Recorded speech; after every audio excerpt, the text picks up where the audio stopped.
이번 시간에는 고대 문명의 요람들, 다시 말해서 메소포타미아, 이집트, 인더스 문명 이후에 나타난 문명들의 창세 신화들을 살펴보겠습니다.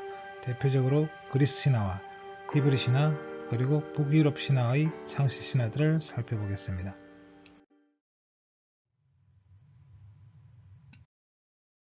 히브리 창세 신화를 알아보겠습니다. 히브리 창세 신화는 토라의 베레시트에 기록되어 있는데 두 가지 버전이 있습니다. 히브리 창세 신화가 주변 국가의 창세 신화와 다른 점은 다신론적인 요소가 없다는 것입니다. 히브리 문명의 역사는 구약 성경의 창세기에 따르면 기원전 1800년경 메소포타미아 우르에 살던 아브라함이 가족들을 이끌고 레반트 지역에 있는 가나안으로 이주하면서 시작됩니다. 가나안으로 이주하고 수십 년이 지난 후 가나안 땅에 극심한 기근이 들었습니다. 그러자 아브라함의 손자 야곱은 식술들을 이끌고 이집트로 피신하게 됩니다. 그리고 수십 년이 지난 후 이들은 이집트에서 노예 신세로 전락하게 됩니다. 히브리인 또는 이스라엘인은 야곱이 낳은 12아들의 후손을 지칭하는 용어입니다. 이들은 400년이 지난 후 모세의 인도로 다시 가나안 땅으로 돌아가게 됩니다. 그곳에 거주하던 아랍인들도 아브라함의 서자 이스마엘의 후손이라며 아브라함을 조상으로 섬기고 있습니다. 히브리의 창세 신화는 유대교 경전의 첫편 베레시트에 등장합니다. 유대교 경전은 율법서 토라와 예언서 네비임, 성문서 케투빔으로 구분되는데 이들의 첫 글자를 따서 타나크라 부릅니다. 토라는 모세 오경이라고도 불리며 모세가 집필한 것으로 간주되고 있습니다. 베레시트는 토라의 첫 번째 편으로 구약 성서의 창세기에 해당합니다. 창세기는 기원전 550년에서 450년 사이에 편집된 것으로 이전부터 존재해온 세 가지 문헌들, 다시 말해 야히스트 문헌과 엘로히스트 문헌, 그리고 제관계 문헌을 한편으로 묶은 것입니다. 야히스트 문헌은 기원전 950년경에 쓰여진 것으로 하느님을 야훼라고 부르는 것이 특징입니다. 남부 유다 지역을 중심으로 전성되어 오는 것으로 세상의 창조에서부터 야곱의 죽음에 이르기까지 자료를 다루면서 창세기 전체의 기본뼈들을 형성하고 있습니다. 엘로히스트 문헌은 기원전 8 내지 9세기경에 씌어진 것으로 하느님을 엘로힘이라고 부르는 것이 특징입니다. 북부 지역을 중심으로 전성되어 왔으며 아브라함 이후에 자료를 다루고 있습니다. 제관계 문헌은 이스라엘 유배기간 또는 그 직후인 기원전 550년경 한 집단의 저자들이 쓴 것으로 생각됩니다. 사제 집단에서 관심거리가 될 만한 여러가지 세부 사항을 강조하고 있습니다. 히브리의 창세 신화를 살펴보겠습니다. 히브리 성서인 베레시트에 기록되어 있고 또 창세기 1장에 기록되어 있습니다. 한참에 하느님께서 하늘과 땅을 지어내셨다. 땅은 아직 모양을 갖추지 않고 아무것도 생기지 않았는데 어둠이 깊은 물 위에 뒤덮여 있었고 그 물 위에 하느님의 기운이 휘돌고 있었다. 하느님께서 빛이 생기라 하시자 빛이 생겨났다. 하느님께서는 빛과 어둠을 나누시고 빛을 낮이라 칭하고 어둠을 밤이라 부르셨다. 하느님께서 물 한가운데 창공이 생겨 물과 물 사이가 갈라져라 하시자 그대로 되었다. 이렇게 창공을 만들어 창공 아래 있는 물과 창공 위에 있는 물을 갈라 놓으셨다.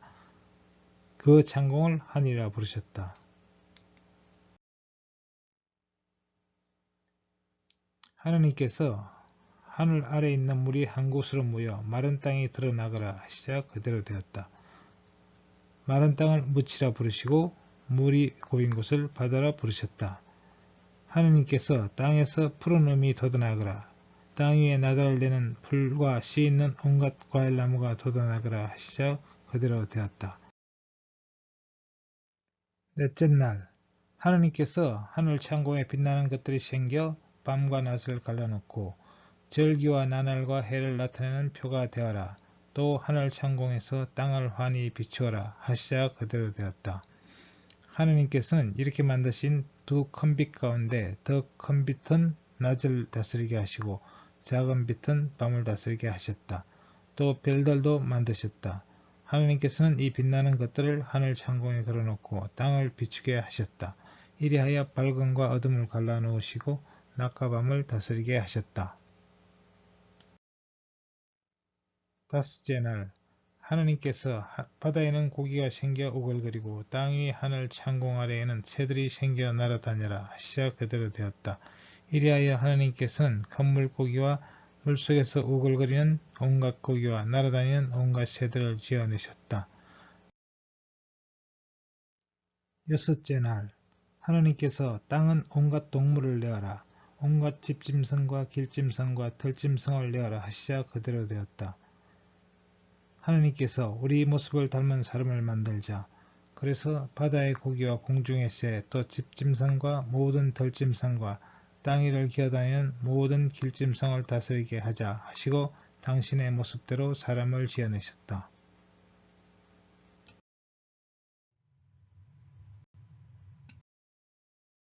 고대 그리스의 창세 신화를 살펴보겠습니다.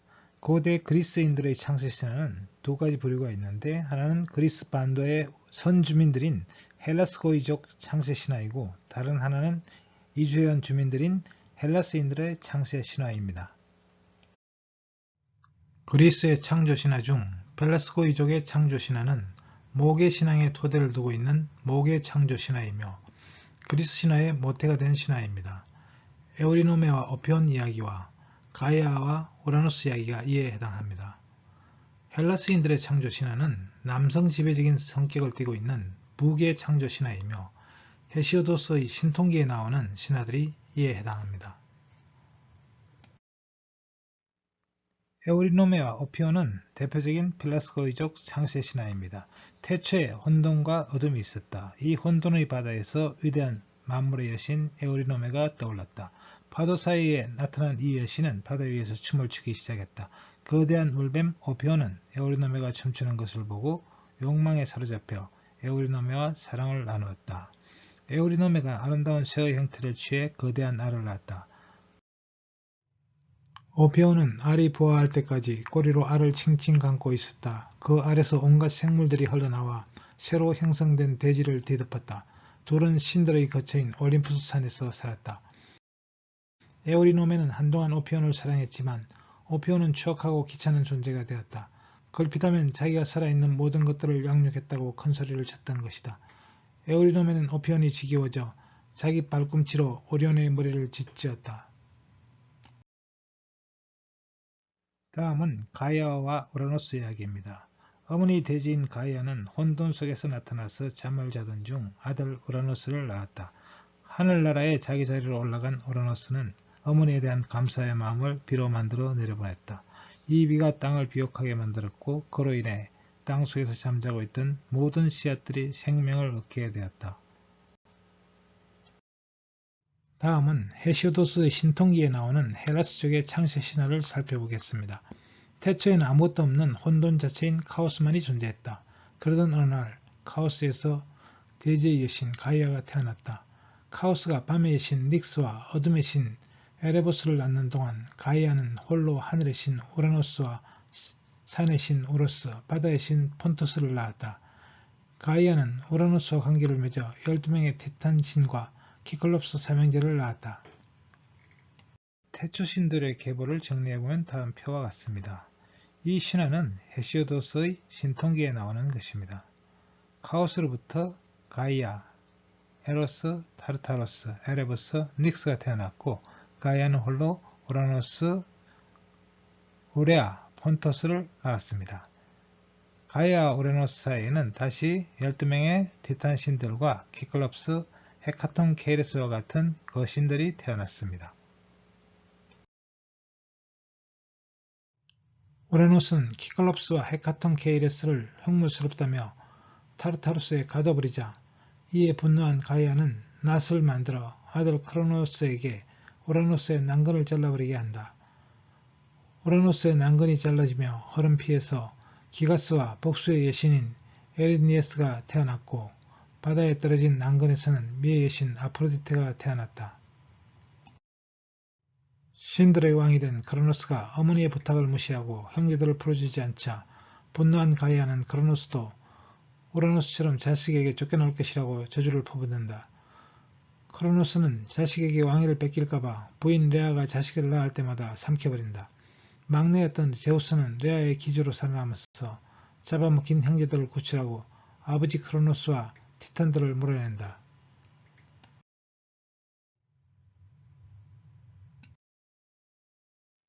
북유럽 신화는 덴마크, 노르웨이, 스웨덴, 아이슬란드 등 북유럽의 스칸디나비아 지역에서 전해오는 게르만 민족의 신화로 그리스 신화와 함께 유럽 신화의 쌍벽을 이루는 신화입니다.